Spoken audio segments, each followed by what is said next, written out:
Indonesia didapuk masuk elite circle 5 besar ekonomi terbesar di dunia.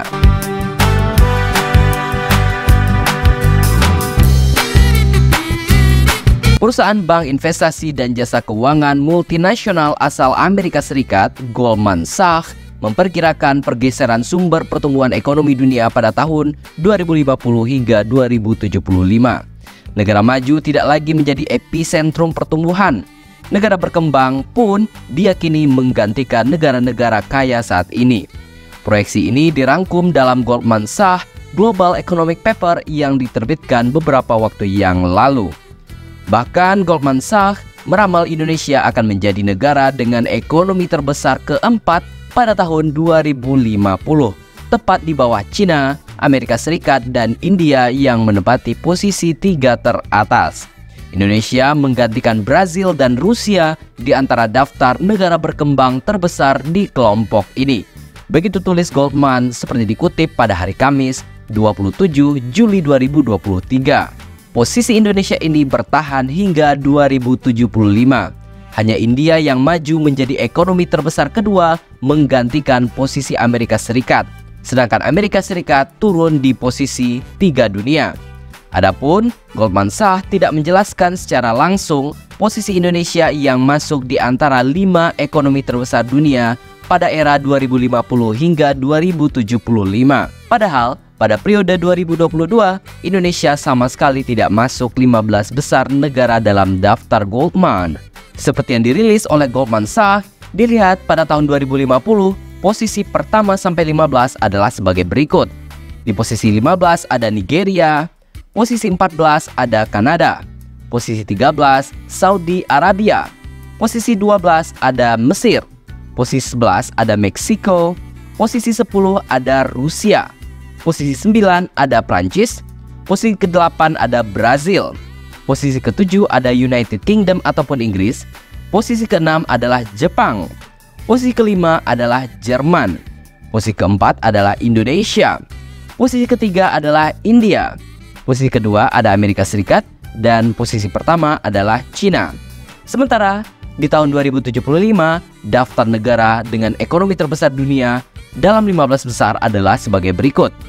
Posisi ke-15 ada Prancis, posisi ke-14 ada Filipina, posisi 13 ada Rusia, posisi ke-12 ada Jepang, posisi ke-11 ada Meksiko, posisi ke-10 adalah Inggris, posisi ke-9 adalah Jerman, posisi ke-8 adalah Brazil, posisi ke-7 adalah Mesir, posisi ke-6 adalah Pakistan, posisi ke-5 ada Nigeria.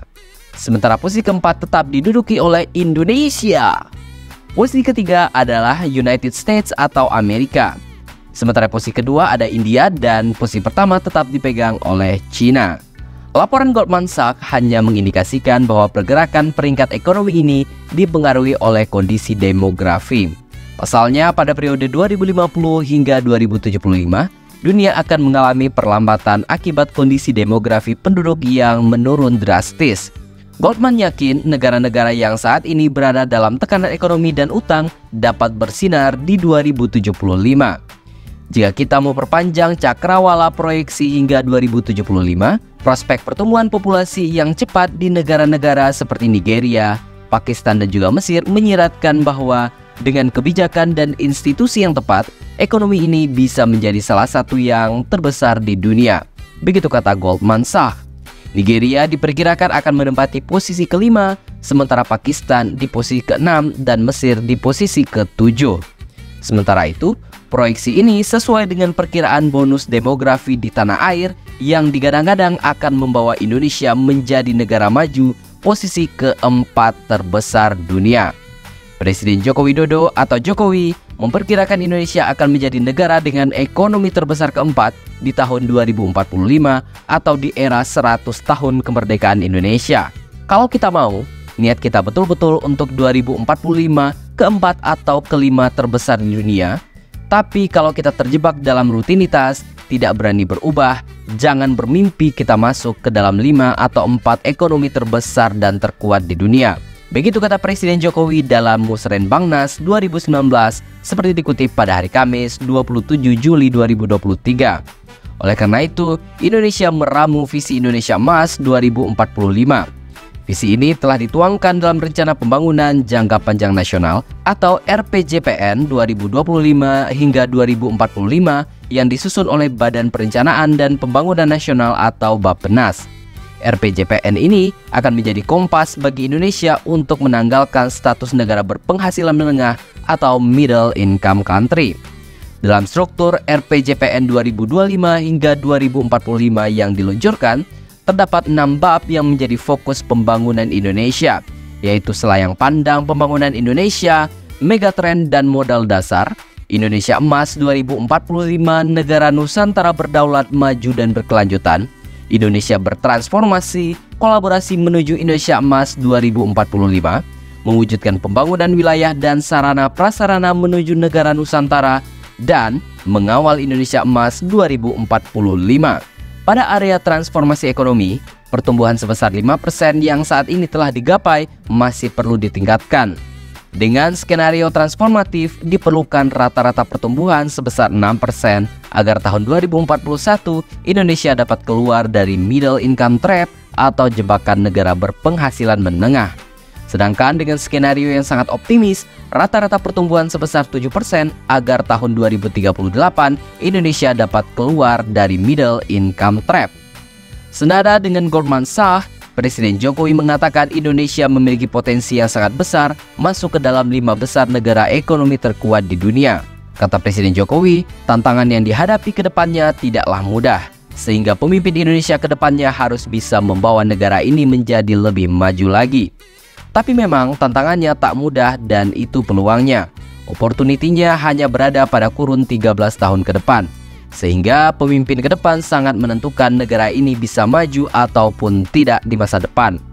Jokowi mengingatkan, saat ini sudah 96 negara masuk menjadi pasien Dana Moneter Internasional atau IMF. Kondisi tersebut menggambarkan perekonomian global yang masih dalam masa-masa sulit. Supaya kita tahu semuanya, saat ini sudah ada 96 negara yang masuk jadi pasien IMF. 96 negara. Mengerikan, tapi memang itulah faktanya. Negara-negara di Uni Eropa memikirkan pertumbuhan ekonomi. Yang namanya inflasi itu sudah sangat memusingkan. Kalau kondisinya kita melihat betul seperti itu. Begitu ujar Presiden Jokowi. Oleh karena itu, Jokowi meminta agar masyarakat tetap bersatu dan mampu bersinergi menuju Indonesia maju. Kemudian antar masyarakat sendiri tidak bersatu, tidak kompak, bagaimana pemimpin bisa menyelesaikan masalah atau problem yang ada. Bersatu itu bukan hanya sekedar tidak bertengkar, tapi lebih dari itu. Bersatu itu mampu bergerak bersama, mampu bersinergi bersama dalam meraih visi Indonesia maju yang kita cita-citakan.